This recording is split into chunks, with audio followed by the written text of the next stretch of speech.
y vamos a continuar preparando, hermano, entendiendo y comprendiendo de la revelación que el Espíritu Santo, hermano, ha traído en nuestro corazón. El libro de Apocalipsis, ahora en boca de su siervo, el doctor Salomón de Ávila. Vamos a recibirlo con un aplauso al Señor en la vida del doctor Salomón. Gracias. Gracias, mi hermano. Bienvenido. Es una bendición poder compartir con ustedes y lo bueno que ya se tomaron su café cargadito para que no se nos duerman. Y levanten sus manos allí para participar, por favor. Estamos hablando de la segunda venida, pero específicamente del tema de la epifanía, es decir, la manifestación gloriosa. Un poquitito, en bajito a él, un poquitito. Capítulo 2, ahorita vamos a entrar al texto, ya vimos la introducción, ya están listos para estudiar Según de Tesalonicenses, vamos a ir detallando. Y de esta manera, pues ya en tu pantalla ya aparece esta canción de Según de Tesalonicenses. En el capítulo 2 vamos a comenzar porque es algo muy importante poder conocer todos esos contextos. En este panorama que ustedes tienen enfrente, tenemos un cuadro donde hemos graficado lo que viene en ese pasaje. Miren, en este pasaje se nos habla del tiempo de gracia, cuando se dice que ya está en acción el misterio de iniquidad. Ese misterio de la iniquidad que vamos a estar viendo, del inicuo, el sin ley, que ahí aparece mencionado también como una referencia del libro de Daniel, donde este personaje va a intentar cambiar los tiempos y la ley. Y esto vamos a estar viendo cómo se empieza a manifestar desde el tiempo de hoy. Y yo entiendo que previo a los días, que aquí el término ley que se utiliza es un concepto legal, no tanto religioso, sino un concepto legal político, que allí se está mencionando cuando dice que intentará cambiar los tiempos y la ley, más que el sentido religioso del término ley, está utilizándose para hablar de las leyes que rigen la humanidad en general, las naciones. Y esos cambios de leyes, que pónganle ojo, empiezan ya con el misterio de iniquidad. No es gratuito. Todo lo que se está hablando, no solamente en América Latina, pero en todo el mundo, con estos órdenes mundiales que se están imponiendo y que están imponiendo los cambios de leyes. Mira, pero que son cambios de leyes que atentan en contra de lo establecido por Dios, llamándole a lo bueno malo y a lo malo bueno. Y en ese antecedente que ya está en acción, yo entiendo que previo al arrebatamiento de la iglesia va a haber una manifestación de señas de que exactamente cuando el anticristo venga a ver esos cambios. Y algo muy interesante, les voy a adelantar, por ejemplo, esto, ¿no? Que en un diálogo ahí con mi esposa y con otros hermanos más, le decíamos sobre eso, y cómo es posible que ahí se habla de la bestia, y que cómo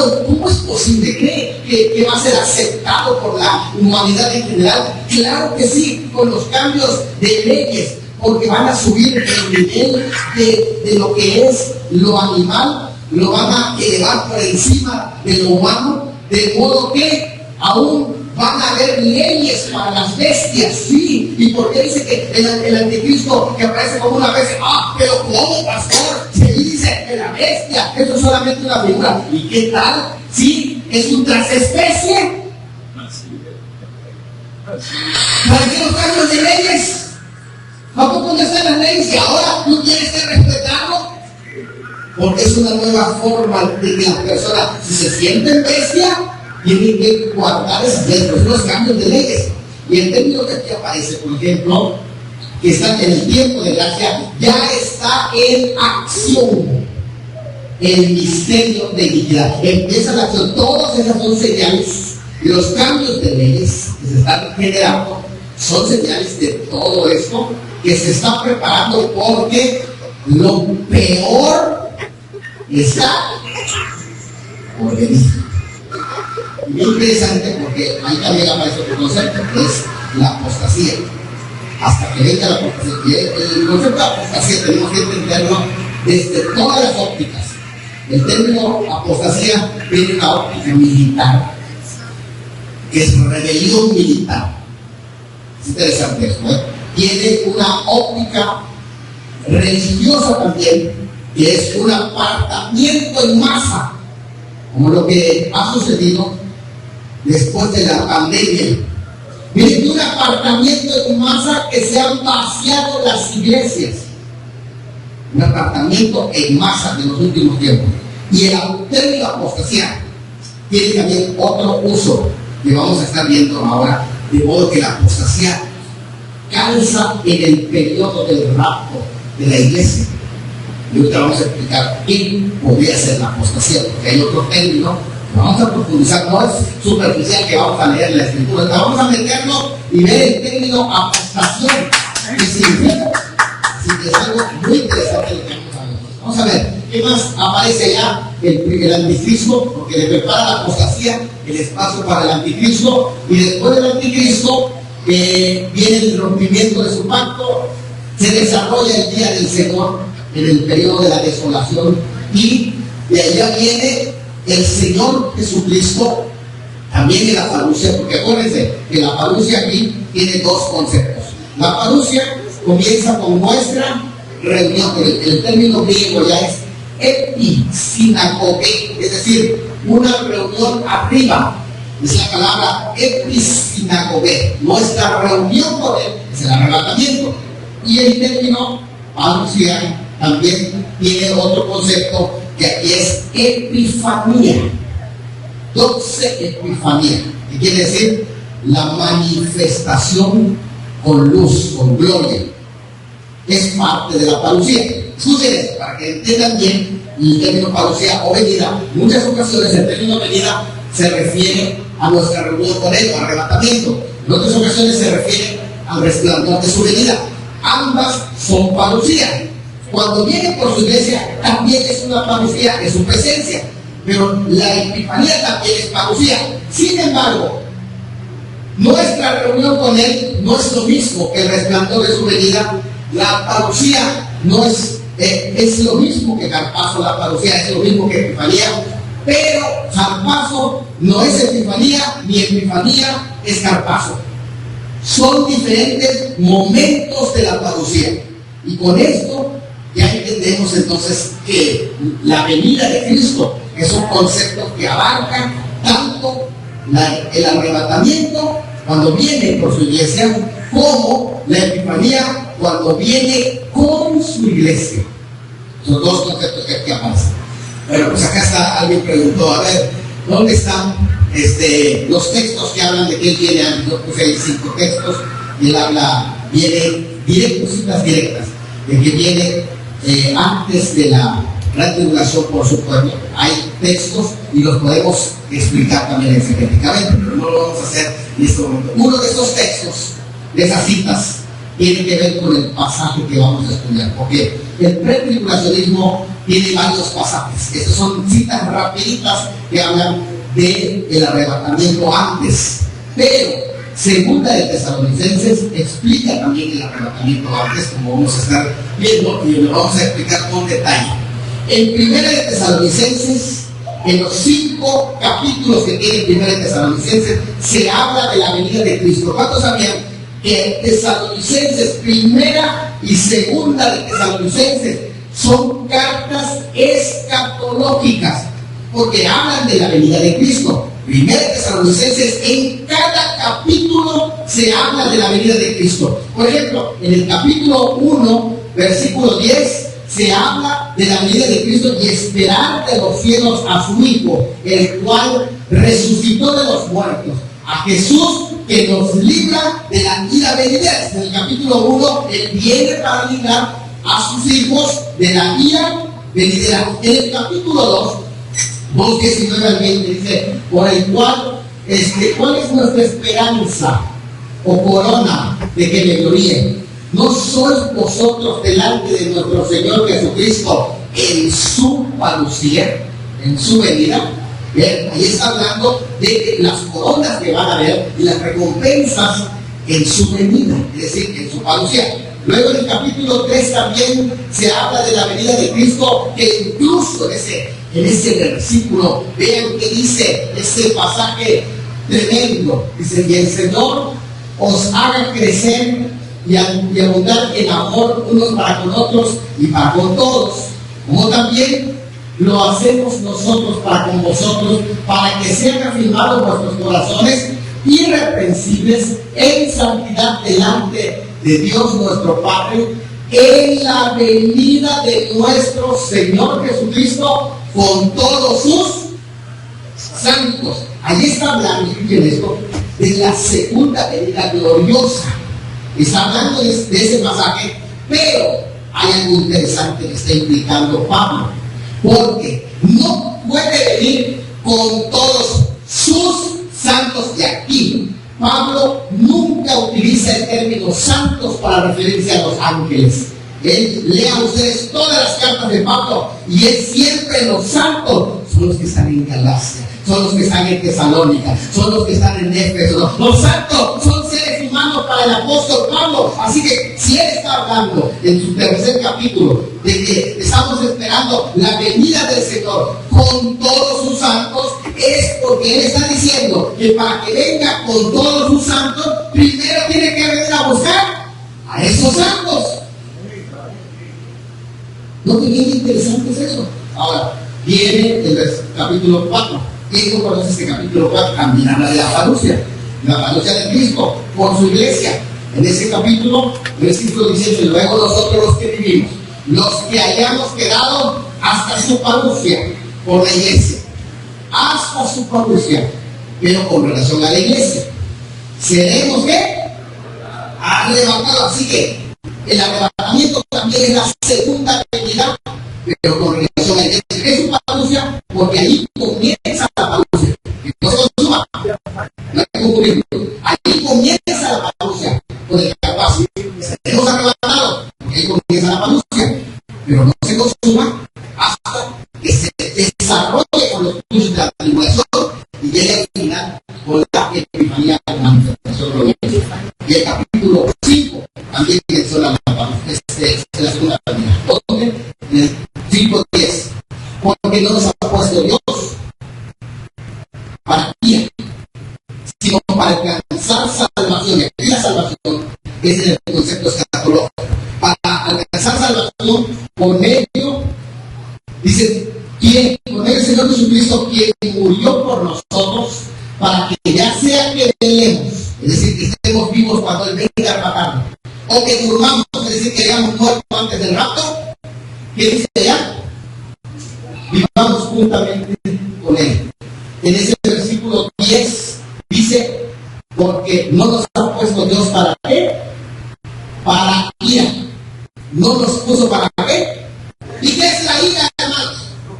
¿Dónde comienza la ira? Todo lo que es la ira es un concepto escatológico que no solamente abarca el juicio final o la condenación final, sino todos los juicios de Dios, que comienza el periodo de la ira en el tiempo de la gran tribulación. Así que no nos puso Dios para ira. Y en Romanos lo dice. En Romanos capítulo 5, versículo 9 y 10, también expresa ese concepto de la ira, porque dice que Él no nos ha puesto para ira. En Romanos 5, 9 y 10, y se me fue ahorita, que es el versículo. Vamos a ver, es que ya luego, como dije ayer, la edad empieza a golpearnos fuerte, ¿verdad? Pero es en Romanos 5, ¿qué dice 5, 9, 10? A ver, alguien por allá que nos ayude, porque ese es interesante. Romanos 5, 9, 10. Con este pasaje, porque allá se nos dice que Él viene para librarnos de esa ira, la ira escatológica, que ahí está mencionado, y que ahora, porque el Señor Jesucristo, escuchen esto, murió para librarnos de la ira en general. Y este periodo de la gran tribulación es la ira del Cordero. ¿Ustedes creen? Ahí está.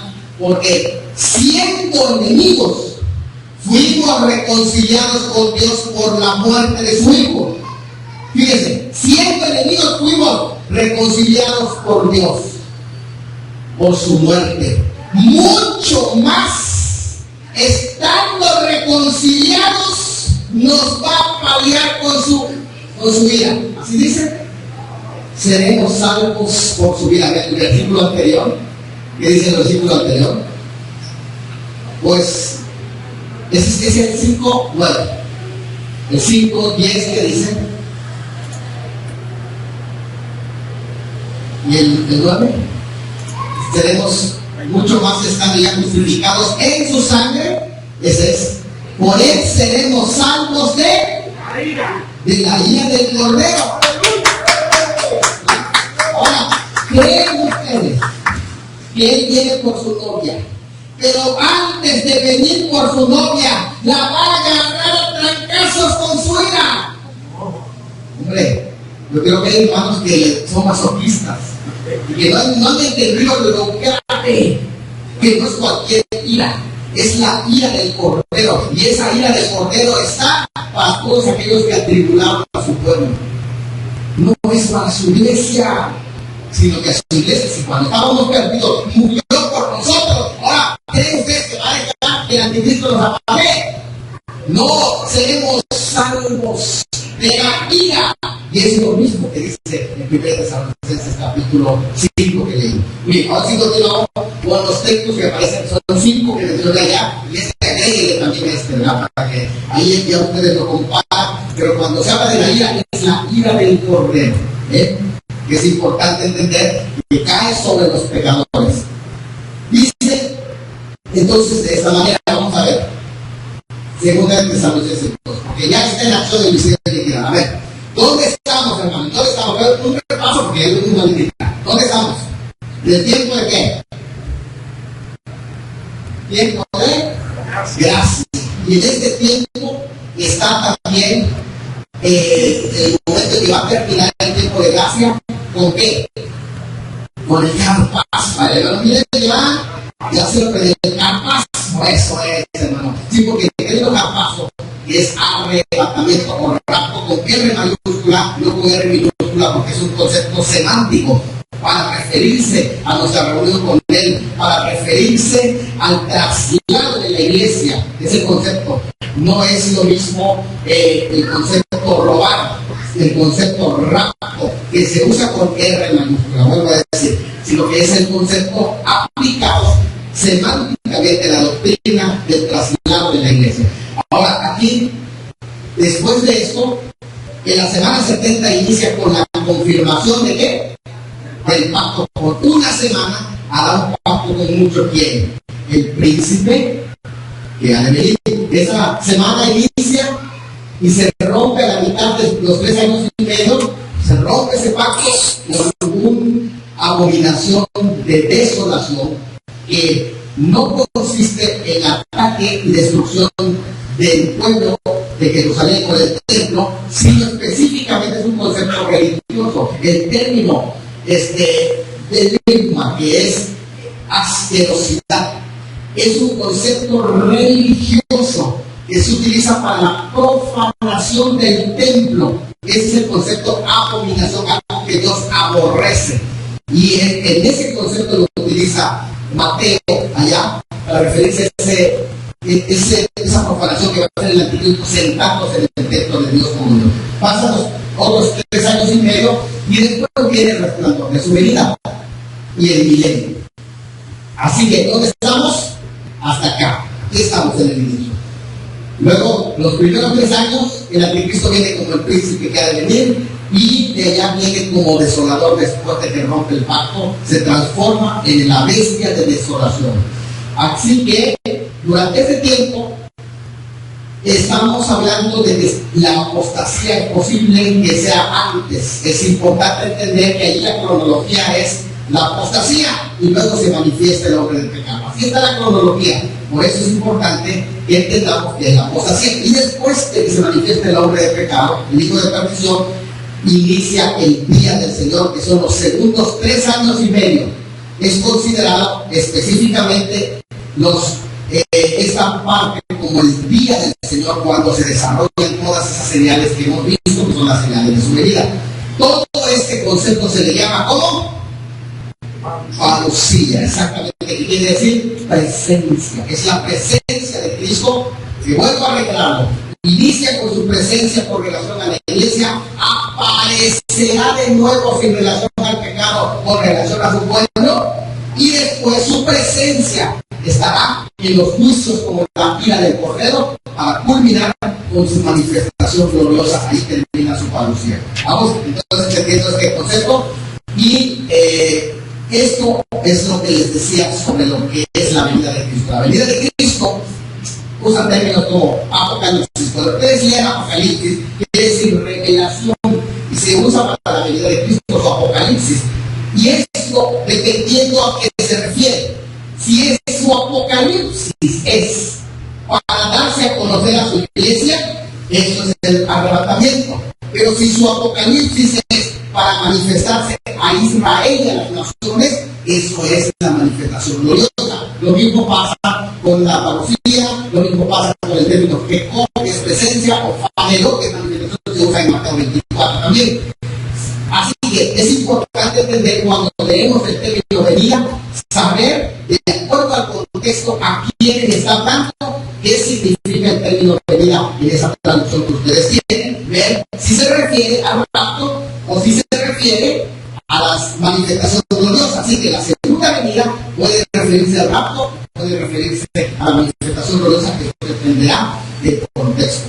Hay 5 pasos que vamos a ver donde nos enseña que este texto del capítulo 2, el Señor viene por su iglesia antes de la gran tribulación. En este capítulo 2 es un texto muy importante para el pretribulacionismo. ¿Por qué? Porque hay una cronología muy especial. Y se lo voy a explicar rápidamente. Número 1. Vamos a ver. Número 1.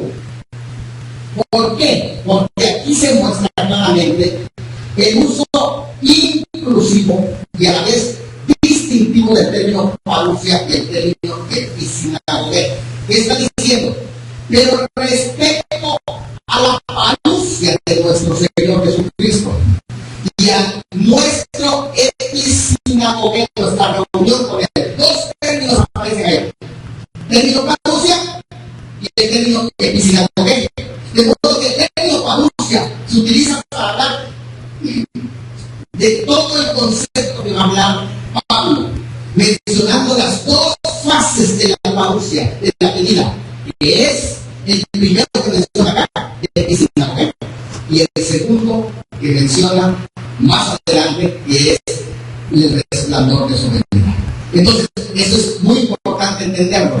En ese pasaje se nos está hablando de la parucía en las etapas. Su inicio de la parucía es nuestra reunión. Interesante que se usa la palabra episinagoge, porque es el término que se utiliza para las reuniones religiosas del pueblo. Así que vamos a tener una congregación. O sea, el rapto de la iglesia será la congregación más grande del pueblo de Dios de todos los tiempos, desde el inicio de la iglesia apostólica, todos los muertos en Cristo, hasta el último creyente que pueda y que sea trasladado en el arrebatamiento. Va a ser una reunión grande allá con el Señor en los cielos. Así comienza la parucía. Segundo, ¿hay preguntas sobre este tema? Pueden levantar sus manos.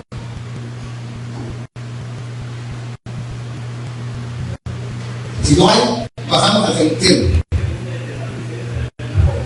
Segunda de Tesalonicenses capítulo 2:1. Segunda de Tesalonicenses 2:1.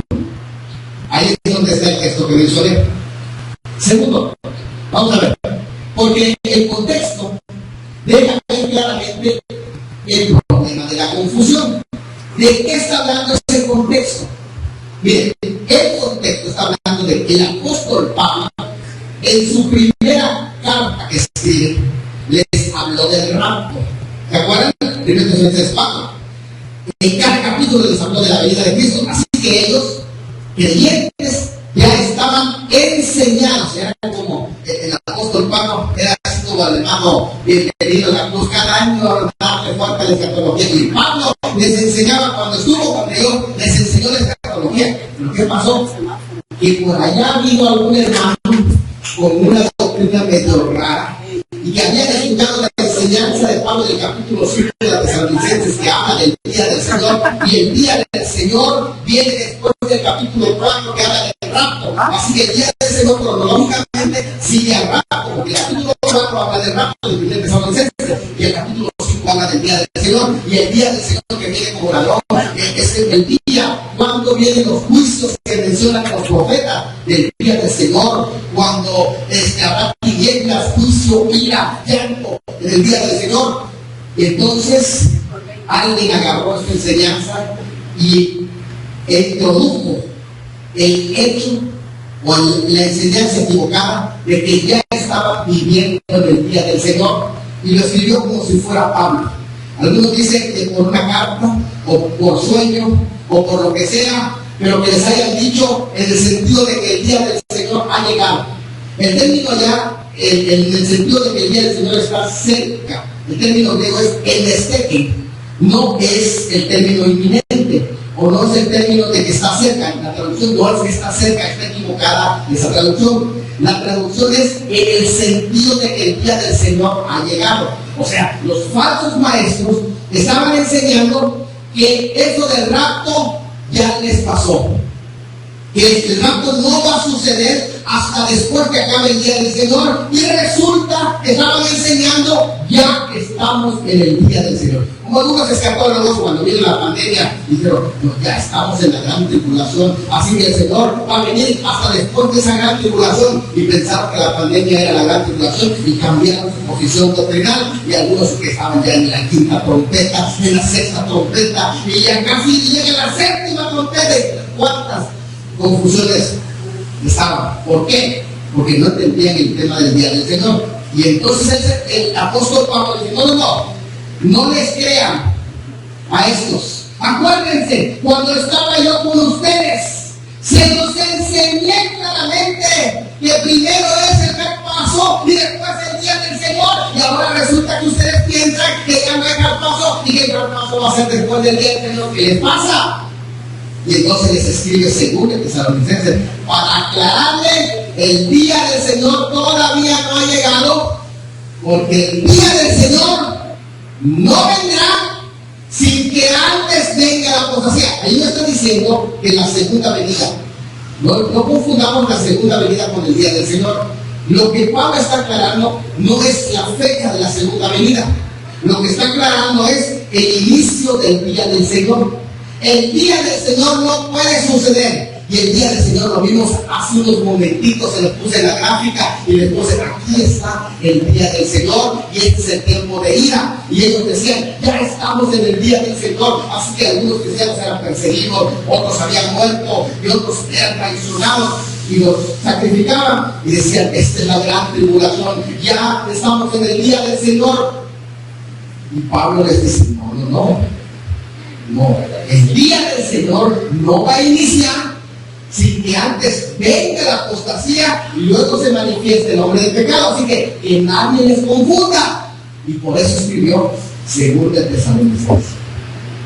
Vamos a ver algo interesante. Tercero, la cronología que presenta es muy clara. Versículos 3 al 5. Alguien por allá que le lectura versículos 3 al 5 de Tesalonicenses capítulo 2. Versículos 3 al 5, que ahí claramente lo dice, porque no vendrá, versículos 3 al 5, porque no vendrá, ¿quién no vendrá? ¿De qué está hablando? Del día del Señor, no de la segunda venida.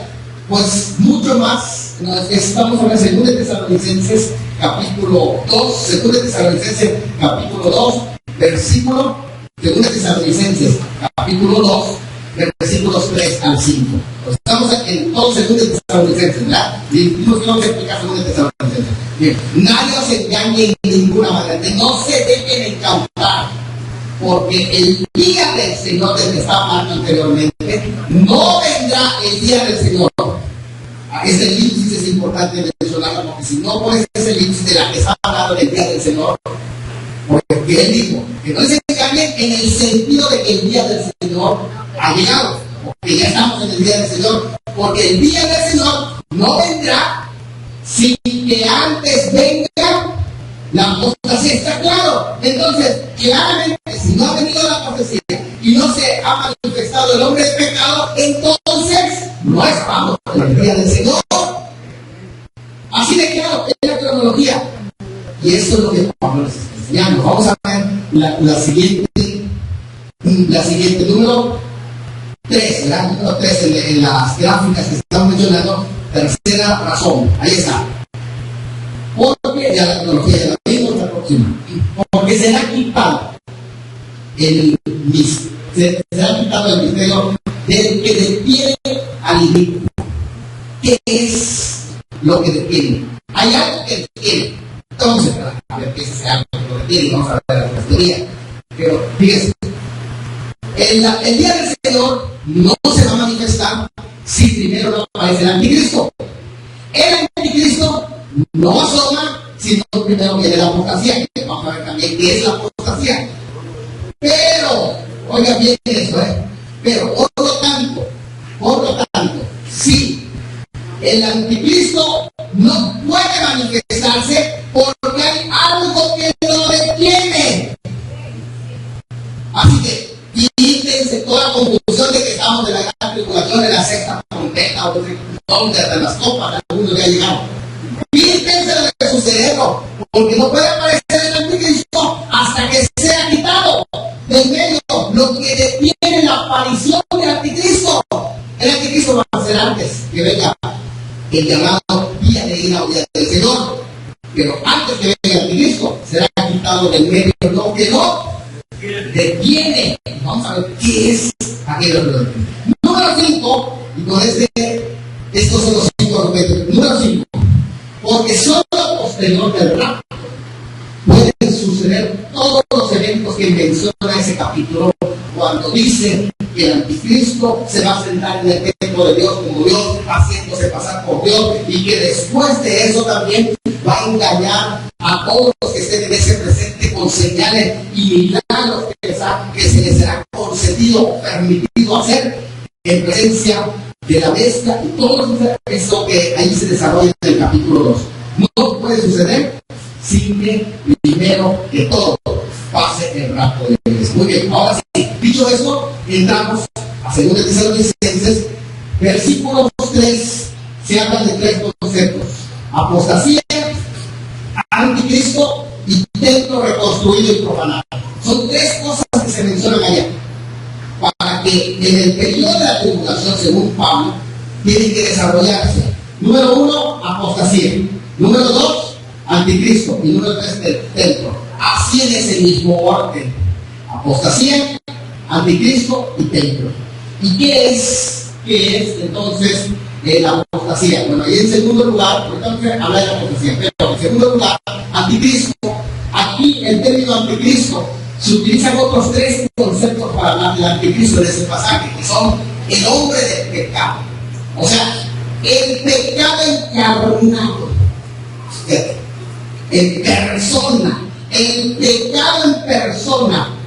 Ahí es lo que significa ya el hombre de pecado, la representación. Usted no ha conocido a un personaje tan perverso y lleno de pecado como este que lo va a representar. Ese es el hombre. O sea, estamos delante de alguien tan perverso que ni siquiera el libro, que ni siquiera Nabucodonosor de los imperios mundiales, vamos a ver, ni siquiera Ciro el Grande, que ni siquiera Alejandro el Grande, ni siquiera Hitler, que va a venir, es la encarnación del pecado comunitario, hijo de perdición. Y algunos piensan que en ese sentido están hablando también del hijo de la serpiente, porque acuérdense que en Génesis 3:15 dice a la mujer: pondré enemistad entre la mujer y la serpiente, y entre la simiente de la mujer, que es la descendencia de la mujer, que está hablando del Cristo encarnado, humanizado, y la simiente de quién?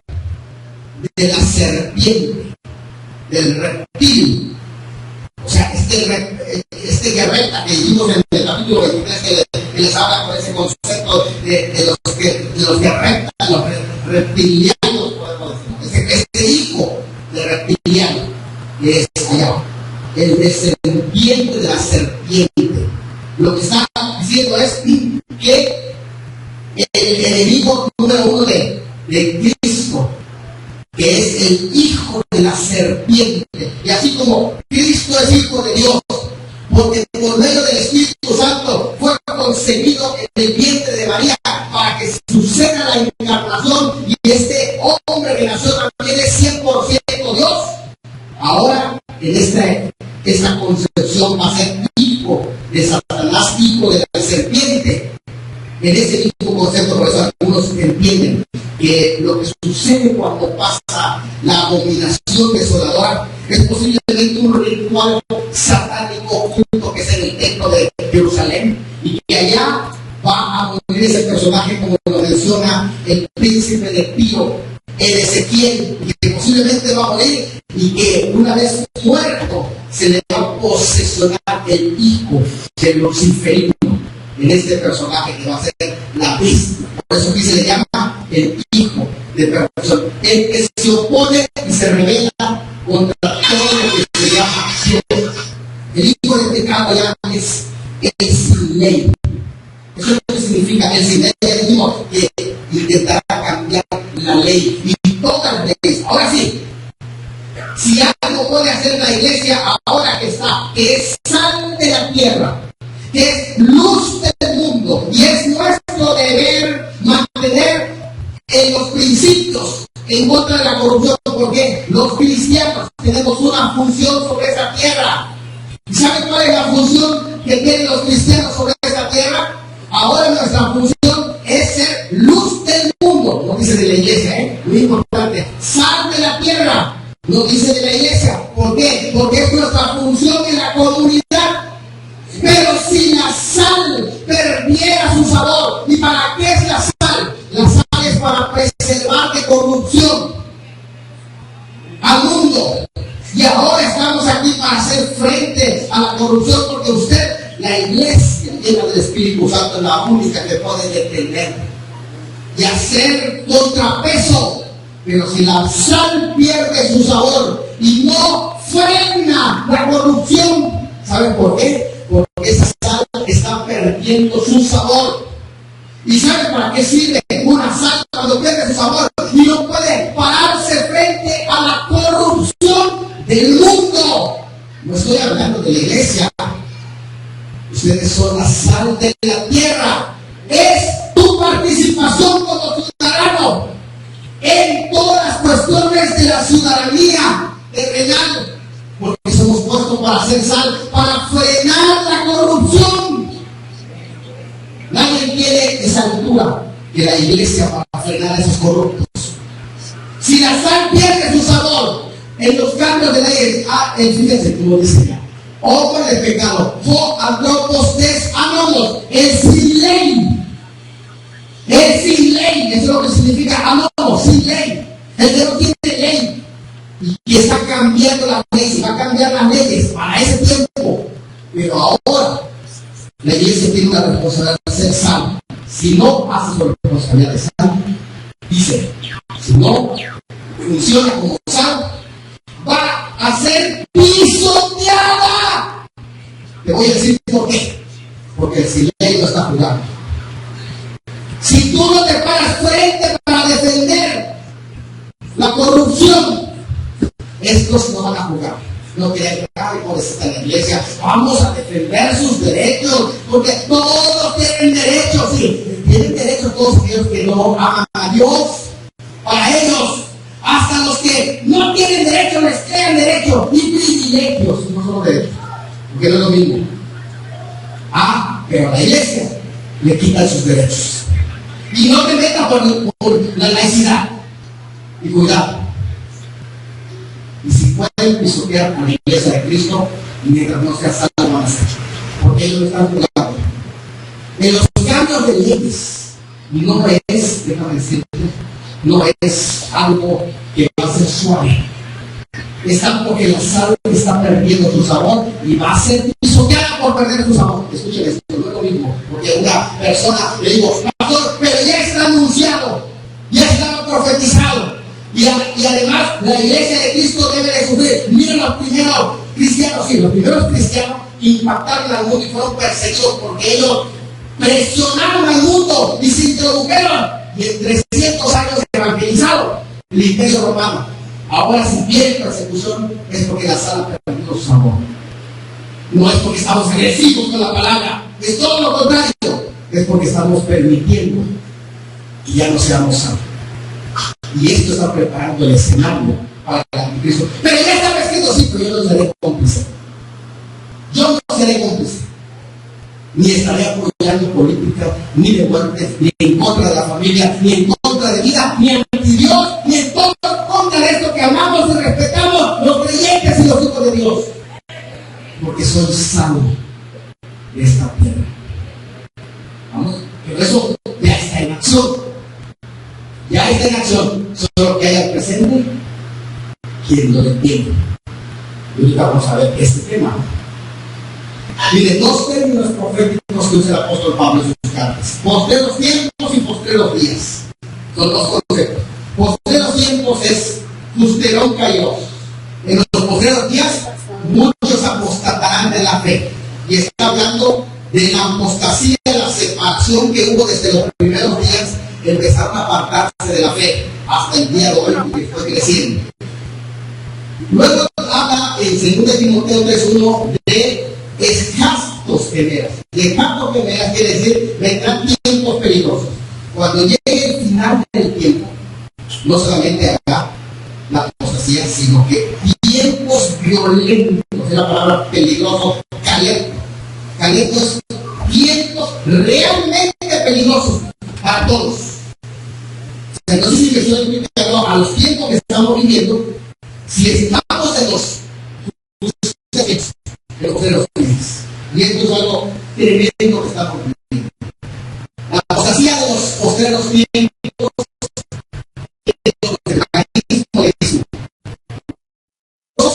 en el mundo y también en la iglesia. Tiempos peligrosos que estamos viviendo. ¿Qué es la palabra que se utiliza para apostasía? Y pongan mucha atención. Algunos entienden que el concepto es militar, cuando dice cuando hasta que venga la apostasía, una especie de rebelión militar, un levantamiento militar, como las guerras que menciona el Salmo 73 o de Gog y Magog, una rebelión de los altos mandos militares. Otros entienden que el término apostasía tiene que ver con la corrupción dentro de la iglesia, un apartamiento masivo de las iglesias. Pero hay un concepto muy interesante del término apostasía, y lo vamos a ver el día de hoy. Eso, el término que se utiliza desde el tiempo para del libro de Dios, separación se de la entiende. apostasía A partir de ahí, dentro de la cuando vaya iglesia pasando, es el término afistemo. pero Ese término no se utiliza en este pasaje. 21.21. En este pasaje se utiliza un concepto griego que es apostasis. Es decir, existirá una separación de los apóstatas de la iglesia, sí, pero se usa el término apistemio. Pero hay otro concepto que es apostación. Y este tiene que ver con la separación de la iglesia de toda la apostasía. La iglesia va a ser separada. Esa palabra apostasía ya es separación. La iglesia va a ser separada de toda la apostasía. ¿Y de qué manera va a ser separada? Eso lo explica el apóstol Pablo aquí. Entonces el término apostación, que ahí se menciona, no es el que muchos apostatarán de la fe, de asistir, sino que se utiliza aquí una palabra que es un sustantivo, no es un verbo. El verbo se utiliza para el apartamiento de la sana doctrina, que va a ser masa. Pero aquí no, aquí se utiliza un sustantivo, que es lo que el apóstol Pablo está diciendo, que no vendrá el anticristo. Escuchen esto, no vendrá el anticristo hasta que venga la separación. Hasta que venga la separación, que es lo que allá se está mencionando. Creo que ya se trabaja, ¿verdad? Vamos a ver si nos apoyan allá para darle clic al siguiente. ¿Y qué es esta separación que es? No es del concepto que es el verbo, sino del sustantivo separación. Interesante aquí, porque en este pasaje se utiliza el término apostación, no para hablar de las falsas doctrinas de los que se separaron de la iglesia, no, sino que está hablando de la iglesia que va a ser separada de todo esto, que ese ambiente que se va a generar. Este es el concepto que ahí viene, y hay varias razones. Yo pongo varios argumentos y como unas cuantos argumentos presentados allá,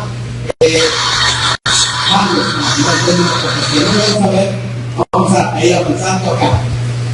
Lo que estoy diciendo es que el programa de introducir a un anticristo ya había comenzado en los días de Juan. Muchos anticristos han surgido. Ya hay un programa. Hay un programa para introducir el anticristo, el nuevo orden mundial, y en un programa para poner a un falso mesías. Hay un programa desde los días de Juan. Pero como no saben el día de la hora de la venida de Cristo, ellos cada vez tienen que ir innovando, renovando sus proyectos para que puedan lanzarlo. Y ahora vosotros sabéis lo que lo detiene, a fin de que a su debido tiempo se manifieste. Ahí hay dos cosas. Está lo que lo detiene y está quién lo detiene.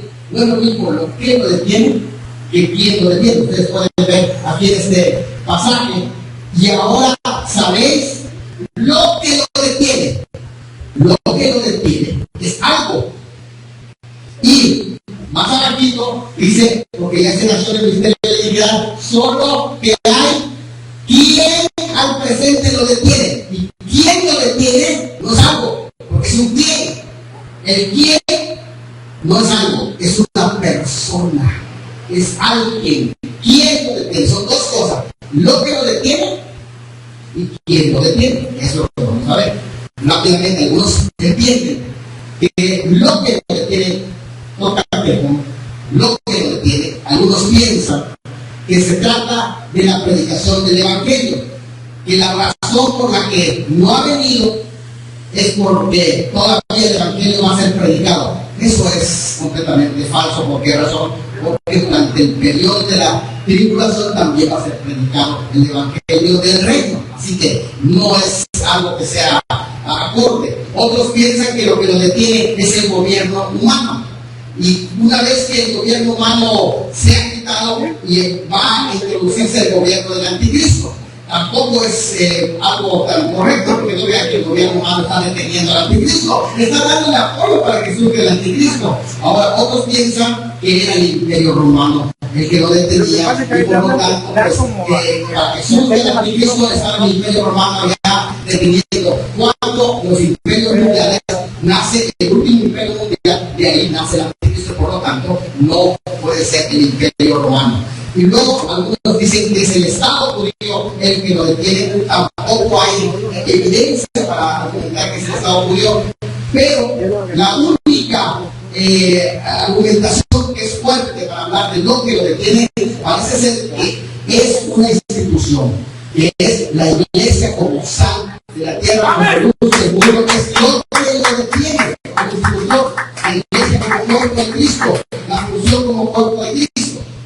Todos los argumentos giran alrededor de esto. El segundo caso, que es quién lo detiene, y aquí me gustaría compartir también algo que no está aquí, pero el lo que lo detiene. Algunos argumentaban que el que lo detiene, en la Iglesia Católica había un argumento, que el que lo detiene, hablando del sufrimiento de los dos papas, y que uno es un antipapa, y que Bergoglio, según los que no simpatizan en la Iglesia Católica con Bergoglio, y él es como un antipapa, y el que lo detiene, según algunos tenían entendido, es precisamente Ratzinger, que era el que lo detiene. Hicieron la interpretación que él es el catecón el que lo detiene. Cuando se ha quitado, cuando muera Ratzinger, entonces se va a manifestar él como el falso profeta o el Cristo, etc., ¿no? Yo hice un video sobre esto argumentando que eso no es así, y vamos a poner la razón por la que no es Él no es el que lo detiene. Es más, ni siquiera es Satanás el que lo detiene, porque Satanás no puede caer fuera de Satanás. Al contrario, Satanás quiere que se manifieste. A otros dicen, es que es Miguel. El arcángel Miguel es el que está deteniendo en el periodo de la iglesia para que no se manifieste el anticristo, y él es Miguel. Pero tampoco puede ser Miguel, porque Miguel no tiene relación con la iglesia, sino Miguel tiene relación con el pueblo de Daniel, porque dice, es el príncipe que está a favor de tu pueblo, es decir, el que lucha por el pueblo de Dios, por el pueblo de Israel, es el arcángel Miguel. Y tampoco puede ser por varias razones. Primero, porque a lo que detiene es un espíritu que es maligno, y necesita tener la totalidad del poder y la autorización. Segundo, porque Miguel no es omnipresente y tiene que estar deteniéndolo todos los 2000 años, y no es omnipresente. Y además, escúchenme, para que lo detenga tiene que estar en todo el mundo a la vez, porque esto dice, si lo detiene aquí en México, lo tiene que detener en Argentina, y lo tiene que detener en Estados Unidos, y lo tiene que detener en China, y lo tiene que detener en todas las partes del mundo. Para que lo detenga tiene que ser alguien que es omnipresente, para que lo detenga en todas partes y para que lo detenga durante 2000 años. Por lo tanto, el único que puede hacer esa obra de detención es el Espíritu Santo. Pero en su función corporativa dentro de la iglesia. ¿Por qué? Porque el día de Pentecostés vino sobre su cuerpo, el cuerpo de Cristo, porque recuerden que la iglesia es el cuerpo de Cristo, y un cuerpo sin espíritu es muerto. Así que estaba el cuerpo de Cristo y fue lleno del Espíritu Santo. Es la primera ocasión que se habla del ministerio del bautizador del Espíritu Santo sobre la iglesia. Fue llenar del Espíritu Santo para convertirse en el cuerpo actuante de Cristo. Así que la iglesia fue llena del Espíritu Santo a partir de entonces, y empieza su función corporativa, que es de tener el mal sobre el mundo y poder ser luz del mundo, sal de la tierra, y hacer la obra por medio del Espíritu Santo. Y como Dios ungió con el Espíritu Santo y poder a Jesús de Nazaret en su cuerpo físico, y anduvo haciendo bien y sanando a todos los oprimidos del diablo, de la misma manera hizo con la iglesia, que es su cuerpo, y donde quiera que esté el cuerpo de Cristo, la iglesia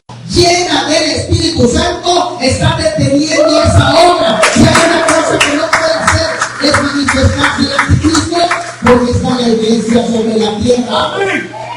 Esa es la función corporativa, la iglesia llena del Espíritu Santo. Pero, por eso decimos que será quitado de la palabra quitado, que es allá que es una voluntad en el que va a ser ascendido por su propia fuerza. El Espíritu Santo va a levantar su cuerpo por sí mismo, seremos atraídos hacia sí mismo. Juan capítulo 14, cuando dice que es necesario que Él se vaya, pero que Él vendré otra vez y os tomaré a mí mismo. El cuerpo se va a unir a la cabeza. En ese encuentro, que es la unión mística entre Cristo y su iglesia. Y esta es la función que va a terminar. ¿Por qué? Porque el Espíritu Santo, en su función corporativa, bautizando en el cuerpo, ya habrá terminado. Y oigan bien esto: Israel no es el cuerpo de Cristo, porque no hubo bautismo del Espíritu Santo. Hubo manifestaciones, hubo salvación, sí hubo salvación en el Antiguo Testamento. Hubo presencia del Espíritu Santo, sí hubo. Pero no hubo bautismo del Espíritu Santo, porque era una promesa para los posteriores días, para la iglesia comenzando allá. Pero en el día de Pentecostés, esto es lo dicho por el profeta Joel: en los postreros días derramaré mi espíritu sobre toda carne. El bautismo del Espíritu Santo no va a estar presente en el periodo de la gran tribulación, porque es para este tiempo, para preparar a su cuerpo, para bautizar dentro del cuerpo, porque por un mismo espíritu somos todos bautizados dentro del cuerpo para formar hoy el cuerpo. Y rápidamente les digo esto: cuando la Biblia dice que el rapto es para los muertos en Cristo, cuando usa la palabra en Cristo, es en su cuerpo. Los judíos no están en el cuerpo de Cristo, no estoy hablando de este periodo, antes de la muerte de Cristo. Ellos son de Cristo, los salvos, los creyentes, pero no están bautizados dentro del cuerpo, porque no había descendido del Espíritu Santo, y porque Cristo no había muerto y no había ascendido, porque cuando asciende fue que dio al Espíritu Santo para bautizar el cuerpo. Y ¿saben qué es lo que pasa? Que cuando en Efesios 5 dice que la iglesia es la esposa, para guardar a sí mismo a una esposa sin mancha, sin arruga, y de presentársela a sí mismo, está diciendo esto, la ilustración de Adán. Adán fue formado y después, cuando duerme, fue sacado de su costilla, de su cuerpo, oiga bien, de su cuerpo. Hoy la iglesia, ¿qué cosa dijimos? Dijimos que es, hoy es la iglesia, es el ¿qué? El cuerpo, porque está en Cristo, el cuerpo. Pero una vez que sea sacado del cuerpo, dejar ese cuerpo y es presentada como Adán, una vez que le sacaron la costilla, Eva dejó de ser parte de su cuerpo y se convirtió en su esposa.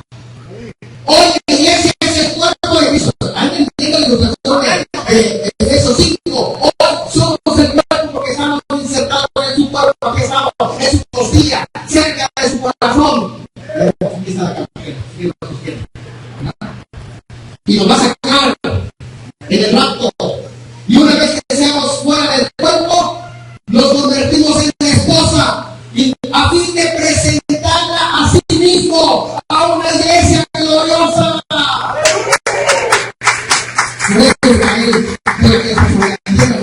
La iglesia no puede ser esposa. ¿Por qué? Porque vamos a presentar allá arriba a la iglesia como esposa, y por lo tanto todavía desarrolla el programa sobre esa tierra.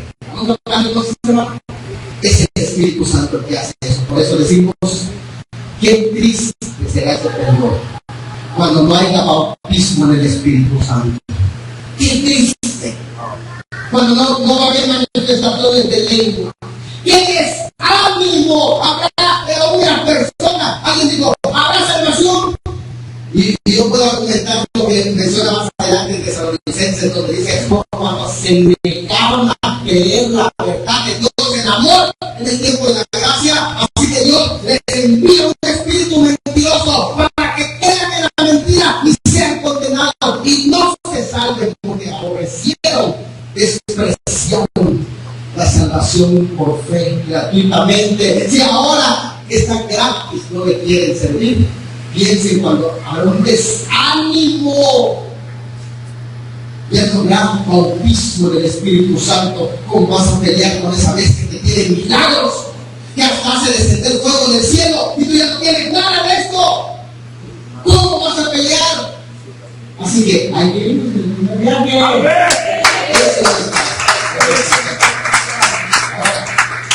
Dice la secuencia de este versículo es esta. Se hace un lado el que lo detiene, la aparición pública, aparece públicamente el anticristo, inicia luego el día del Señor y después viene el resplandor del sol. Eso es difícil. Esto no, lo que está mencionando el texto es tan sencillo. Es cronológicamente. De nuevo, se hace un lado lo que lo detiene la aparición pública.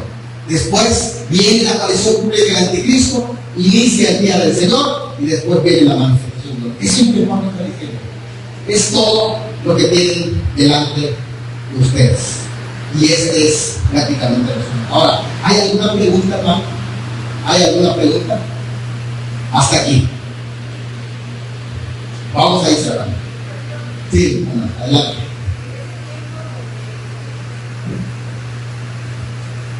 En ese tiempo donde el Espíritu Santo ya no se va a manifestar, no va a estar de todos modos ahí o va a estar ahí que se manifestarse. Muy buena pregunta, hermano. Excelente pregunta. Recuerden que lo que estamos hablando es de su obra corporativa.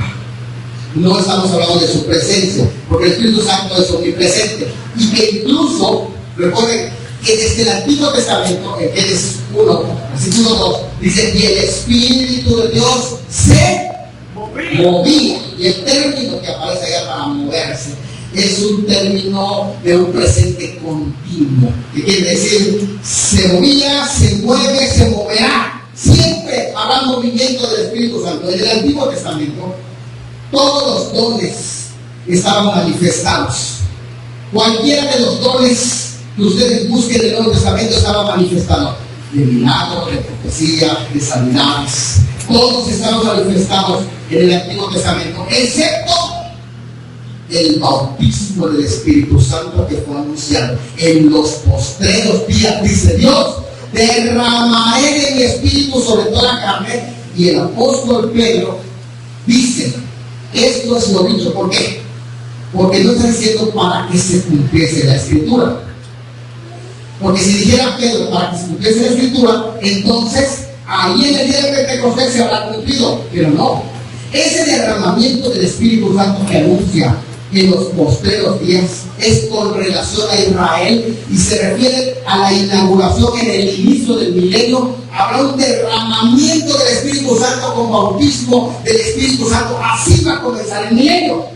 Pero Pedro lo aplica hoy a la iglesia para decir, nosotros ya vivimos un adelanto. Buscamos de los bienes venideros, aquello que Israel va a vivir. Nosotros ya lo vivimos hoy. Hay una referencia, esto es lo dicho por el profeta Joel, cuando dijo, en los postreros días, dice Dios, derramaré de mi Espíritu. Está diciendo Pedro, esto ya aplica también aquí para el cuerpo de Cristo, que es bautizar en el cuerpo. Por esa razón, lo que se restringe es su obra corporativa de restricción del mal, el bautismo del Espíritu Santo. Es decir, el Espíritu Santo se va a ir en el sentido que vino en el día de Pentecostés. ¿En qué sentido vino en el día de Pentecostés? Vino para investir de poder a su cuerpo. Vino para bautizar con el Espíritu Santo. Y en ese mismo sentido se va a ir. No es que va a dejar de operar. Es que ya no va a haber bautismo en el Espíritu Santo y la obra restrictiva del Espíritu ya no va a funcionar. Por esa razón, ya el Señor prohíbe esto. Escuchen esto. El que mate espada, dice el capítulo 13 de Apocalipsis, a espada del demonio. Así que ustedes ni se metan a rebelarse en contra del anticristo a lo que quiere le digo. No, ahora la iglesia no se prohíbe eso. La iglesia tiene que ser sal, tiene que ser presencia, manifestación, no se le prohíbe. Pero a eso sí se les va a prohibir. ¿Por qué? Porque está seguro que va a perder. Es como Hitler. Hitler tenía tanta suerte que hace los hermanos dijeron, vamos a acabar con Hitler. Ahí está Bonhoeffer, es uno de los teólogos de ese tiempo. Dice que los capturaron, le pusieron una bomba a ese sinvergüenza y todos murieron menos él. Una suerte del diablo. Porque este Cristo no va a perder la persona. Se lo prohíbe todo. En ese tiempo no, ni se les ocurra rebelarse. Ni se les ocurra. ¿Por qué? Porque el que mata espada, a espada debe morir en ese tiempo. Así que ni se rebelen, porque yo les garantizo, ya no voy a estar con ustedes haciendo la obra restrictiva. Ahora voy a estar con ustedes, pero ya no en ustedes. Por eso es tan difícil ese periodo de tiempo. ¿Se da cuenta por qué le van a faltar las fuerzas? Por eso es que aquellos que son sellados al inicio son los siempre para que esto se mantenga firme todo el tiempo.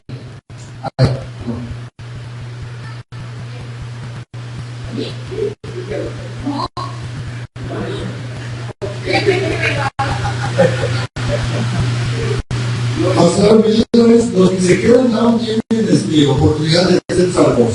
Sí. Y también mi duda es de los 144,000. Según el libro que quedan para predicar el evangelio.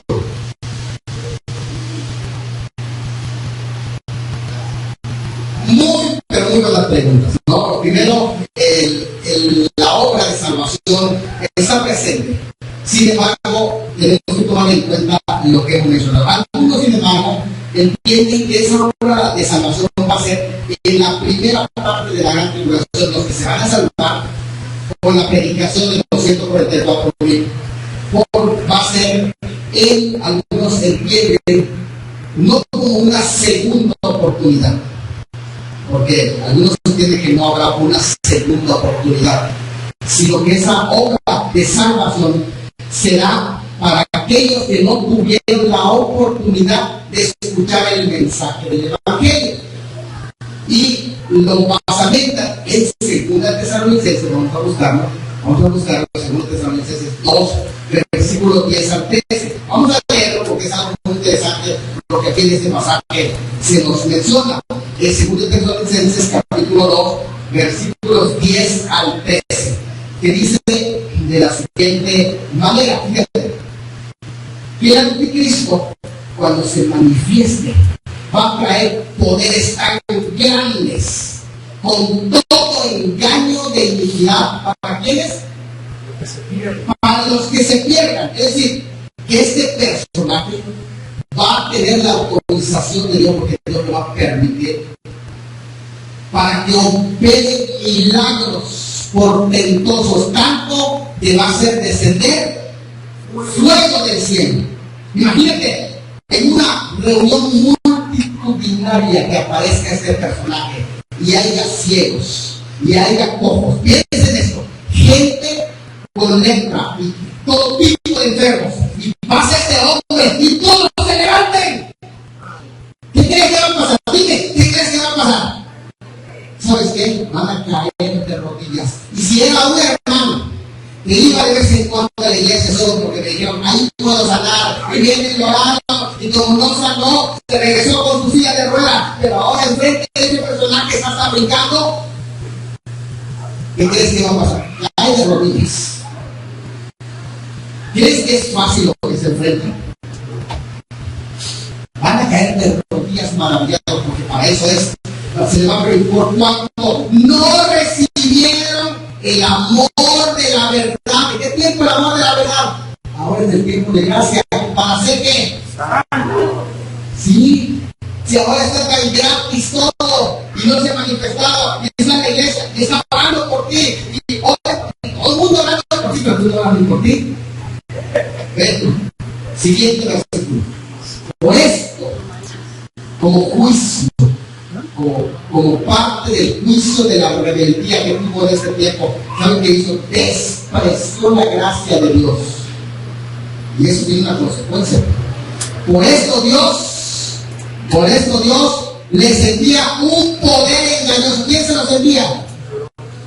¿Quién se los permite? Dios. Les envía un poder engañoso. ¿Para qué se los envía? Para que crean en la mentira y ¿qué más? A fin, o el propósito es que sean condenados todos los que los que no creyeron la verdad de ese amor, sino que se complacieron. ¿Y qué? Entonces, ¿quiénes van a ser salvos? Van a ser salvos los que nunca han oído el mensaje del Evangelio. Occidente ya escuchó demasiado. Existe, hermano, una parte del mundo que no escucha el Evangelio. Sí existe. Es la parte que se le conoce en misiones como la ventana 1040. Toda la parte del mundo musulmán, hasta la India, que es la mayor población del mundo, no solo es Occidente, hermano. La mayor población del mundo está en la ventana 1040, y ellos, por ley y por decreto, está prohibido, porque allí son países teocráticos y están condenados a creer en otra fe. El cristianismo allá es condenado como una herejía, de modo que son lapidados, apedreados, degollados, cortados las cabezas quienes practican lo que le conocen como un delito religioso de herejía. Hay otra palabra que es blasfemia, y existe la ley de la blasfemia. Es en esos lugares. La iglesia no ha penetrado allá, y allí va. Yo creo esa teoría no está tan descubierta, que no va a ser para Occidente, sino que esa multitud que ve en el capítulo 7 de Apocalipsis es la multitud de todos esos pueblos, lenguas y tribus que están allá, que son millones de millones, la mayor población del mundo se encuentra ahí y no ha escuchado el mensaje de Dios, no es que la ha rechazado, no, es que no lo ha escuchado porque la iglesia no ha podido penetrar. Por esa razón es que se escogen 144,000 y los sellan para protegerlos, para que entren al mundo musulmán. Y ellos ahí están dispuestos, porque los judíos y aún los musulmanes están dispuestos a dar su vida por el evangelio. Su vida, escúchenlo bien. Por eso son degollados en esa parte del mundo musulmán. Y que, por cierto, hermanos, ellos presumen precisamente, por eso cuando dice allá el capítulo 9 de Apocalipsis, versículos 6, 9 de Apocalipsis, el quinto sello, vi las almas de los decapitados.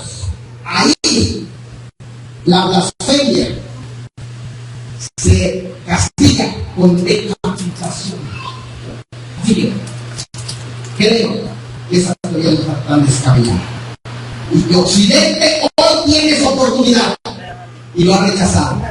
Y que sigue la predicación que la iglesia no ha podido penetrar, pero que esos judíos que van a ser sellados van a entrar a ese lugar a proclamar su fe en Cristo Jesús. Por eso se van a convertir, cuando la iglesia sea quitada, un grupo grande de judíos de las 12 tribus, 144,000 van a ser sellados para predicar el evangelio en donde la iglesia no ha podido ir a predicar. Y ese resultado son la multitud de salvos que van a ser decapitados. ¿Está bien, hermano? Otra pregunta, adelante. Entonces, hermano, nada más para confirmar, entonces solo van a tener la oportunidad de ser salvos los que no han escuchado la palabra, pero que nosotros que ya sabemos, ya conocemos, y que ¿cómo voy a poner el ejemplo que yo me quede ya conociendo la palabra de Dios? Entonces ya no tendría la oportunidad de ser salvo en ese lapso de tiempo. O sea, prácticamente ya me quedaría yo. Entonces eso sería para los que no han escuchado la palabra. Bueno, eso es lo que entendí y luego quería confirmar si estoy en lo correcto. Quiero decirles, esta es mi óptica. Tal vez yo me equivoco y si hay la salvación. No quisiera yo decir que no tengo ni un texto que me confirme que va a haber una segunda oportunidad. Pero ese texto que mencioné corrobora que no van a tener una segunda oportunidad los que ya tuvieron la oportunidad y lo rechazaron flagrantemente. Y no van a tener el ánimo, no van a tener ni el deseo. Porque por la obra del Espíritu Santo, desde mi óptica, ya ellos no van a tener ni siquiera el deseo. ¿Por qué? Vamos a buscar otro pasaje bíblico, ¿qué les parece? En el libro de Apocalipsis, dos pasajes. El libro de Apocalipsis, capítulo 16. Vamos a buscar el capítulo 16, versículos, capítulo 16 de Apocalipsis. Vamos a ver, tengo por allá una Biblia para buscar el texto exactamente donde dice que morderán de dolor sus lenguas, pero aún así no se van a arrepentir. ¿Por qué? Porque no tendrán las ganas de arrepentirse. Vamos a buscar Apocalipsis capítulo 16. Vamos a buscar el versículo 9. Y los hombres 16, 9. Y los hombres se llevaron con el gran calor. ¿Y qué hicieron? Y blasfemaron el nombre de Dios que tiene poder sobre estas plagas. ¿Y qué pasó? ¿Se arrepintieron? Y no se arrepintieron para darle gloria, porque no les dio la gana ni el deseo, claro. no les dio la gana ni el deseo para arrepentirse. ¡Qué tremendo pasaje, hermanos! ¡Qué tremendo! Y es que, ¿por qué razón no se entregan hoy a Cristo? ¿Saben por qué? Porque no les da la gana. Así de sencillo. El Espíritu Santo está detrás, redarguyendo. ¿Y saben por qué no se entregan a Cristo? Solo porque no les dan la gana. ¿Y vean? ¿No es lo mismo? Y si ahora tienen todas las oportunidades, ¿creen que lo van a hacer después? Yo no lo sé. Y no se lo garantizo. Y no quiero ser el predicador que les dé falsas esperanzas. Además, no tengo un versículo en la Biblia que me diga que va a haber una segunda oportunidad. No lo tengo. Si lo tuviera, lo predicaría, hermano, créanme, porque yo no tengo ningún interés más que lo que me dice 2 Tesalonicenses. No quiero dar una falsa esperanza. Pero los que le rechazaron, les va a enviar Dios un espíritu mentiroso. Interesante lo que dice el pastor. Lo van a pagar muy caro. Lo van a pagar muy caro, hermano. Eso es algo, es muy triste, es muy doloroso y es muy crudo, pero es la verdad.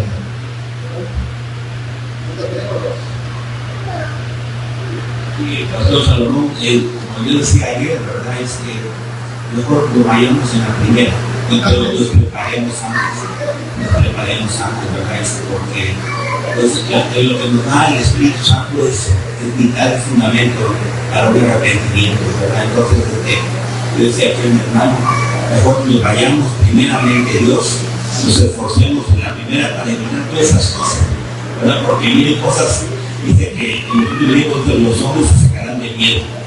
Así es. Bueno, un aplauso allá, hermano. Miren, hermano, por si las dudas no hay nada, mejor vete la primera. ¿Sí? ¿Qué tal que yo digo que sí hay y me equivoco? Mejor vete la primera, no tienes por qué esperar adelante.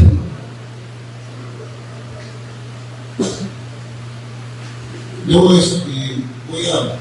dejarme un poquito para ver si en cuanto a los que se quedan y a los que no escucharon el mensaje, supongamos que el África, vamos a que se lo venga, el Espíritu Santo dijo que iba a estar ya en otro lado, porque ya está, según día. Y no va a haber que nos traslade ya, porque dice una gran multitud. Y compadre Jesús. Y esa multitud a quien se refiere. Y el Espíritu Santo se refiere cómo van a ser trabajados. No es cuestión de interpretación, lo hay que indicarnos que es antes de la primera parte de la gran tribulación o la segunda parte. Gracias.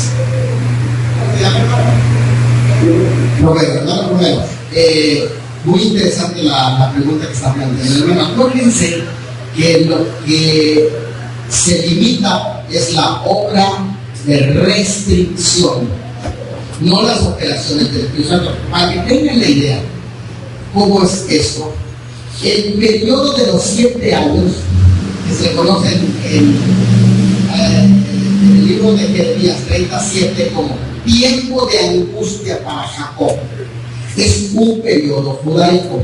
En otras palabras, todo el tiempo del Antiguo Testamento se va a volver a vivir. La obra como estuvo presente el Espíritu Santo en el Antiguo Testamento, que sí estuvo presente, se va a volver a vivir porque es un periodo judaico. Eso se le llama los tiempos y las sazones. El Señor Jesús lo dijo. Respecto a los tiempos y las sazones, que son los cronos y kairos, que son los tiempos judaicos, es importante decirlo, cuando se habla de cronos y kairos, son los tiempos judaicos. Respecto a esos tiempos, no tiene necesidad que yo les escriba, y tampoco es interesante para ustedes. Hechos 1:8, respecto a los tiempos y las sazones, no es algo que sea de su incumbencia, pero recibiréis poder cuando haya venido sobre vosotros el Espíritu Santo. Lo que está diciendo es que el periodo de la tribulación es un periodo judaico, es el periodo de los tiempos y las sazones, cronos y kairos. Y es decir, toda la forma del Antiguo Testamento se va a volver a vivir. Hubo traslación de los muertos en el Antiguo Testamento, sí había traslación. Incluso podemos hablar de Ezequiel 11, donde dice que era transportado Ezequiel, y también hubo un traslado. El traslado de Enoch también es mencionado como parte de la obra del Espíritu Santo que fue trasladado antes que cayera el diluvio. Y también Elías también, algo interesante que pasa en Elías, porque estaba caminando juntamente con Eliseo, cuando viene un carro de fuego, escuchen esto, y los separó a los dos. El carro de fuego los separó, pero no los trasladó. El carro de fuego no trasladó a Elías. Lo que fue trasladado es en un torbellino, yo digo en un portal, entró y fue traspuesto. Y esto es algo muy interesante, ¿por qué? Porque vemos la obra de Dios también, y la esperanza definitivamente del creyente del Antiguo Testamento era ser librado del Seol, porque allí iban al seno de Abraham. Incluso hasta los ángeles mismos, dice que murió Lázaro, y vinieron los ángeles y lo llevaron al seno de Abraham. Ahora, la multitud de estos muertos, que son los del quinto sello, que se ve esa multitud que todavía no resucita, y que son personas que pertenecen al periodo judaico, se lo voy a decir por qué, y no son de la iglesia.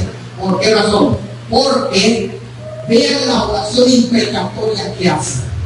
¿Hasta cuándo, Señor justo y verdadero, conforme a los salmos, no vengas la sangre de nuestros hermanos? Porque están hablando de los salmos imprecatorios.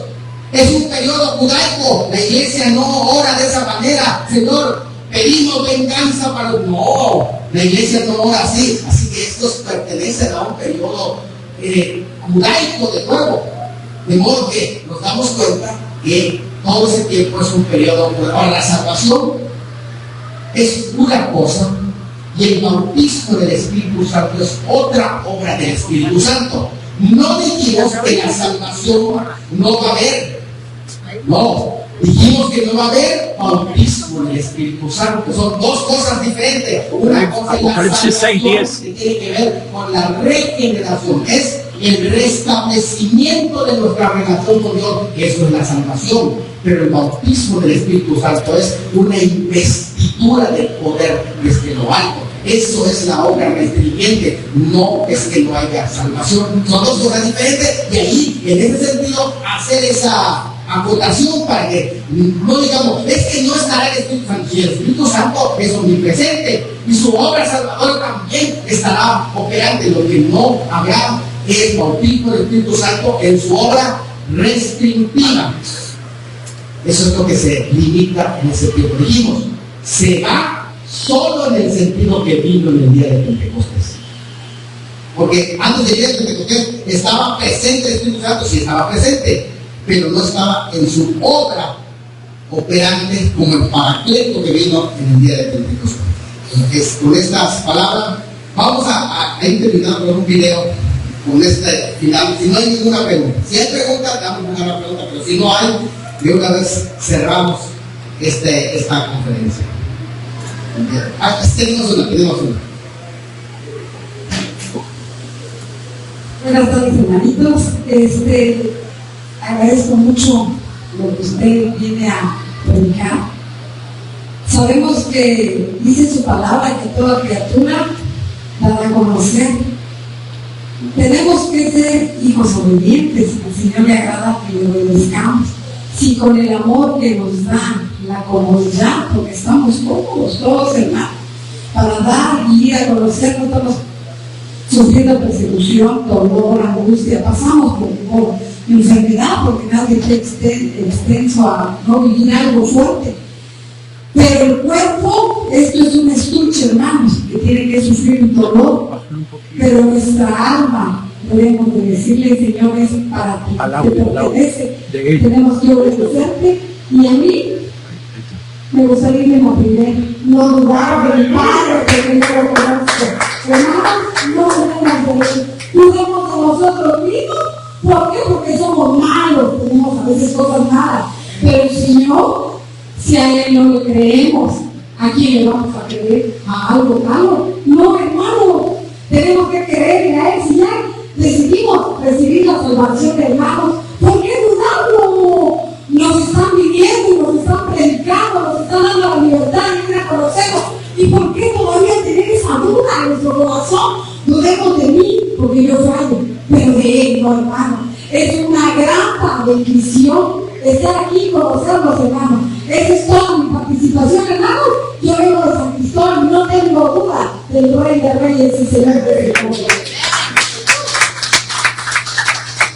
Hermanos, tienen bonitas palabras y que podamos llevarlas atesoradas en nuestros corazones todos y perseveremos hasta el final, porque el que persevere hasta el fin,